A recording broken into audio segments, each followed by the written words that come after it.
Hello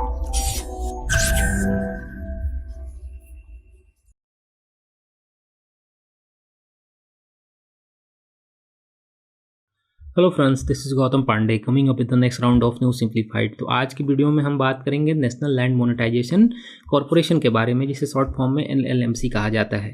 तो first of all जरा हम देखते हैं कि आखिर ये न्यूज़ में क्यों है। देखिए, रिसेंटली यूनियन कैबिनेट ने NLMC के सेटअप को मंजूरी दे दी है। मीन्स आने वाले दिनों में हमारे सामने एक नया कॉरपोरेशन होगा जिसका नाम होगा नेशनल लैंड मोनेटाइजेशन कॉरपोरेशन।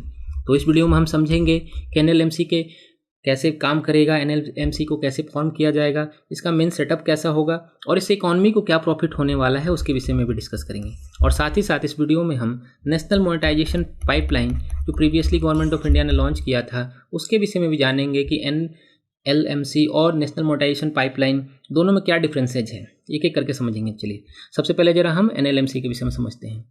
देखिए, NLMC की बात करें तो 2021-22 के जो बजट स्पीच थी उसी में गवर्नमेंट ऑफ इंडिया ने, हमारी जो फिनांस मिनिस्ट्री थी, उन्होंने ऐसा कहा था कि आने वाले दिनों में एक ऐसा स्पेशल पर्पस व्हीकल बनाया जाएगा जो इस तरह के काम करेगा, जिसका नाम होगा नेशनल लैंड मोनेटाइजेशन कॉरपोरेशन।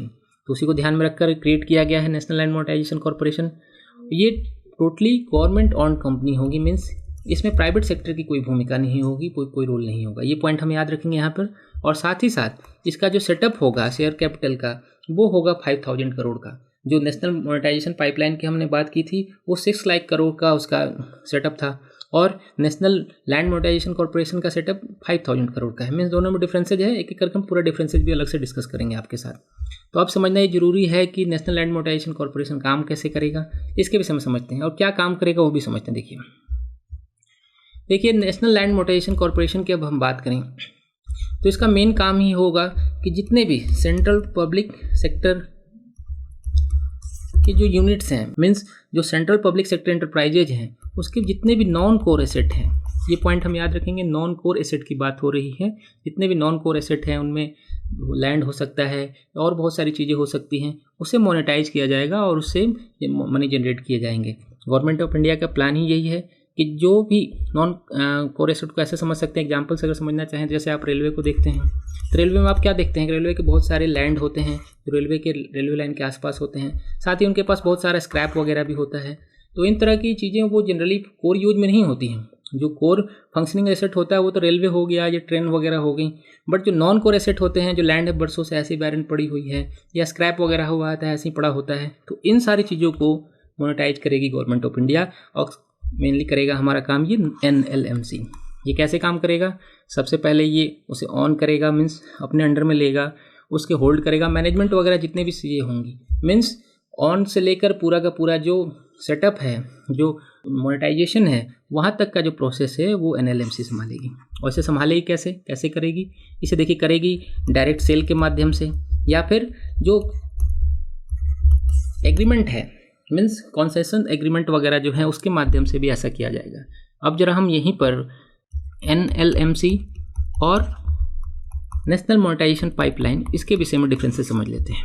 देखिए, NLMC की अगर हम बात करें तो यहाँ पर गवर्नमेंट का टारगेट है कि जितने भी PSUs हैं, सेंट्रल PSUs हैं, उनके नॉन कोर एसेट को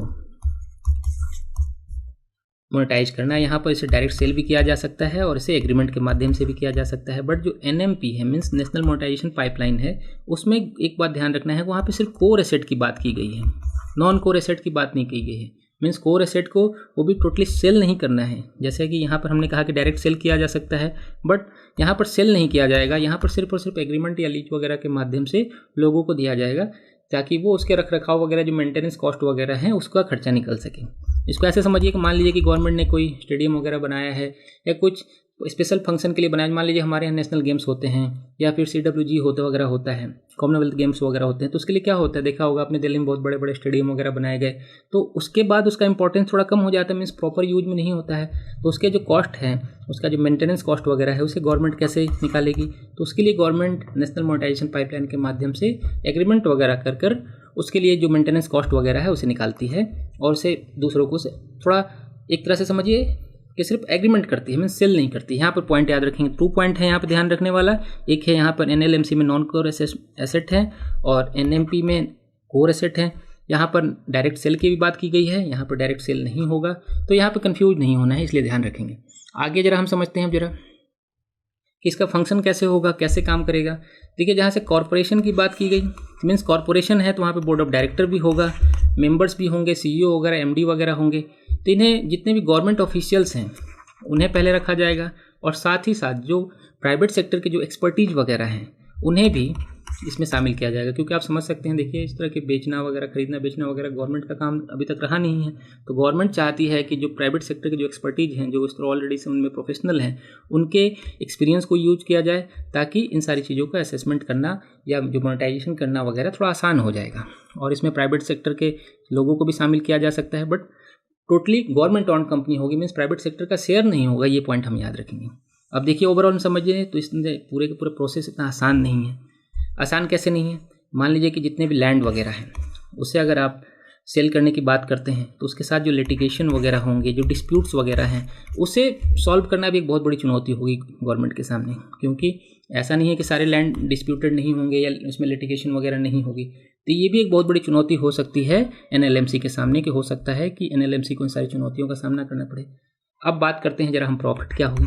देखिए, प्रॉफिट की अगर हम बात करें तो अभी तक जो नॉन एसेट थे, मीन्स वहाँ से कोई पैसा जनरेट नहीं होता था, एक तरह से समझिए कि बैरन पड़ी हुई लैंड वगैरह है।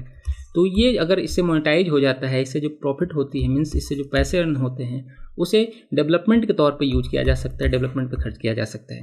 और साथ ही साथ जो गवर्नमेंट का जो प्राइवेटाइजेशन वाला जो कॉन्सेप्ट चला जा रहा है, डिसइन्वेस्टमेंट वाला कॉन्सेप्ट चल रहा है धीरे धीरे, उसमें भी थोड़ा हेल्पफुल मिलेगा। क्योंकि आप अक्सर देखते हैं कि आप बहुत सारे ऐसे PSUs वगैरह हैं, जैसे BSNL वगैरह हो गए, या फिर हम MTNL वगैरह है, BPCL वगैरह हैं, ये सब क्या हैं?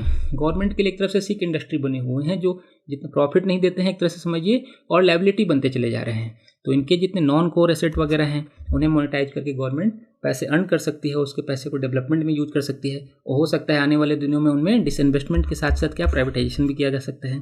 तो डिसइन्वेस्टमेंट और प्राइवेटाइजेशन में कंफ्यूज नहीं होना है। डिसइन्वेस्टमेंट को आप समझ सकते हैं जहाँ पर सिर्फ गवर्नमेंट 50% शेयर सेल करती है, मीन्स 50% शेयर अपने पास अभी भी रखी रहती है। तो उस सेक्शन को, उस टर्म को कहते हैं हम डिसइन्वेस्टमेंट।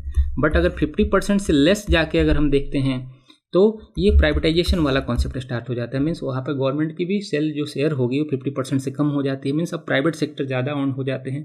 तो धीरे धीरे गवर्नमेंट चाह रही है कि जितने भी सिक इंडस्ट्री वगैरह हैं, जो PSUs वगैरह हैं, जो खास करके सेंट्रल PSUs हैं, उनमें डिसइन्वेस्टमेंट किया जाए, उनसे पैसे जनरेट किया जाए और उसका यूज किया जाए डेवलपमेंट के तौर पर।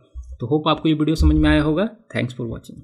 Current Affairs by Forum IAS is an all-in-one program that covers the dynamic aspect of the syllabus from both prelims and mains perspectives. Last year, we have helped more than 100 students crack IAS with our current affairs classes.